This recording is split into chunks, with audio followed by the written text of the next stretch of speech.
पाऊस लांबल्याने नवी मुंबईतील एपीएमसी बाजारात भाजीपाल्याची आवक घटली असून दरांमध्ये प्रचंड वाढ झाली आहे। मटाराने 1.5 शतक पार करत 160 रुपये किलोचा टप्पा गाठलाय, तर इतर सर्वच भाज्या 100 रुपयांच्या उंबरठ्यावर आहेत। या महागाईमुळे नागरिक कमालीचे संतप्त झाले असून कुठे आहेत अच्छे दिन असा सवाल करत त्यांनी केलेला आहे। बजेट कोलमडल्याने ग्राहक आता किलोऐवजी पाव किलो भाजी खरेदी करतायत।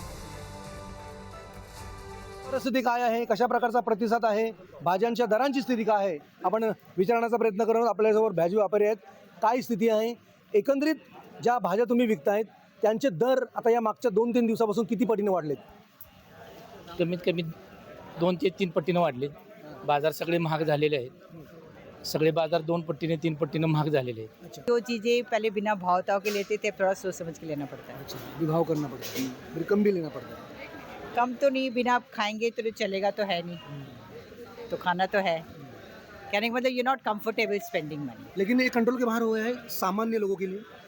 सामान्य लोगों के लिए तो बहुत मुश्किल है, हम तो फिर भी मॅनेज करते हैं। गरीबों के लिए बहुत मुश्किल है। आता पाव किलो भाजी खायची ती अर्धा पाव खायची, पण आपला पोटाला भरला पाहिजे। मग असं आहे। 1 किलो घ्यायची तर पाव किलो घ्यायची, हा, असं शेवटी तर घ्यावं लागतंय। आता उपास थोडी आपण राहू शकतो, नाही ना? मग खूपच वाढले, काय करणार आता। हो, खायची पंचायत झाली का आता? खायची पंचायत झाली। भाज्या कशा आणायच्या, गरीबांनी लोकांनी कशा आणून खायच्या भाज्या। किती परवड घेतली? आम्ही घेतली जशी आपल्याला पाहिजे तेवढी, परवडणार एवढी। जास्त घेण्याचा प्रयत्न होता, पण प्रयत्न होता पण कमी घेतली। अच्छा. हा, खूप वाईट अवस्था आहे, घर चालवणं कठीण झालंय बाई माणसाला. बरोबर आहे। घर चालवणं कठीणच झालंय बाई माणसांना। हो ना, हा, खूप महागाई, गॅस वगैरे वाढले, सगळं वाढलंय। गव्हर्नमेंटनी सगळं वाढवून ठेवले, गरिबांचे सगळे हाल झालेत। काय करायचं, कसं जगायचं माणसाने।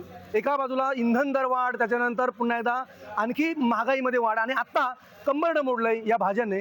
जवळपास 100च्या आसपास रुपयांमध्ये या प्रत्येक भाजीचा दर जो आहे तो आता पोहोचलेला आहे। मटार जवळपास 160च्या पुढे गेलेला आहे। शतक पूर्ण, 1.5 शतक पूर्ण झालेलं आहे, आणि त्यामुळे आता सामान्य नागरिकांचं या महागाईनं प्रचंड कंबरडं मोडलंय।